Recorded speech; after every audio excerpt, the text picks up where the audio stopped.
திருப்பரங்குன்றம் தீப விவகாரத்தில் தனி நீதிபதியின் உத்தரவை எதிர்த்து உச்சநீதிமன்றத்தில் தமிழக அரசு மேல்முறையீடு செய்துள்ளது.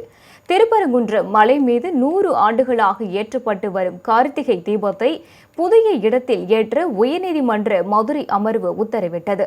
இதைத் தொடர்ந்து தீபம் ஏற்ற 60க்கும் மேற்பட்ட CISF வீரர்களுடன் மனுதாரர்கள் இந்து அமைப்பினர் சென்றபோது வன்முறை வெடித்ததால் திருப்பரங்குன்றத்தில் 144 தடை உத்தரவு பிறப்பிக்கப்பட்டது. இதற்கிடையே நீதிபதி சுவாமிநாதன் தீர்ப்பை எதிர்த்து அரசு தரப்பில் மேல்முறையீடு செய்யப்பட்டது.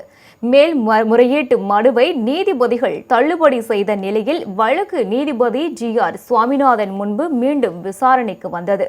வழக்கை விசாரித்த தனி நீதிபதி GR சுவாமிநாதன் திருப்பரங்குன்றத்தில் அமலில் இருந்த 144 தடை உத்தரவை ரத்து செய்தார். மேலும் திருப்பரங்குன்றத்தில் உள்ள தீபத்தூணில் தீபம் ஏற்ற வேண்டும் என்றும் இது தொடர்பான அறிக்கையை இன்று காலை 10:30 மணிக்குள் அளிக்க வேண்டும் என்றும் உத்தரவிட்டார். இதனைத் தொடர்ந்து திருப்பரங்குன்றம் மலை உச்சியில் தீபமேற்ற பாஜகவினர் மற்றும் இந்து அமைப்பினர் தீவிரம் காட்டினர். ஆனால் இந்த உத்தரவை எதிர்த்து தமிழ்நாடு அரசு உச்சநீதிமன்றத்தில் மேல்முறையீடு செய்ததால் தீபம் ஏற்ற அனுமதிக்க முடியாது என காவல்துறை தெரிவித்தது. இதனால் பாஜக மற்றும் இந்து அமைப்புகள் திருப்பரங்குன்றத்தில் போராட்டத்தில் ஈடுபட்டனர். இதனை அடுத்து போராட்டத்தில் ஈடுபட்ட தமிழ்நாடு பாஜக தலைவர் நயினார் நாகேந்திரன் உள்ளிட்டோர் கைது செய்யப்பட்டனர்.